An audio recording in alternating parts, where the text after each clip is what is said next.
এই জলটা আর একটু শুকিয়ে নিতে হবে। আপনারা যেমন ঝোল রাখতে চান সেরকম রাখতে পারেন, কিন্তু আমি আর একটু শুকনো শুকনো করব, একদম শুকনো না, মানে একটু আর একটু মাখা মাখা,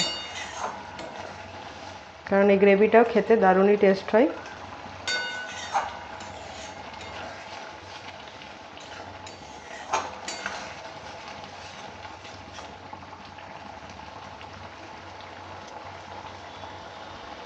হয়ে এসছে, আর একটু সামান্য ফুটিয়ে নেব। ফুটিয়ে নিলে আমার রেডি হয়ে যাবে সরষে চিংড়ি, ভীষণই টেস্টি।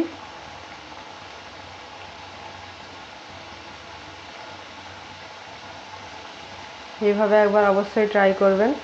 ওই রসুন আদা পেঁয়াজ বাটা দেওয়ার থেকে এটা অনেক বেশি টেস্ট হয়। হয়ে গেছে, আমি এবার এটা নামিয়ে নিচ্ছি।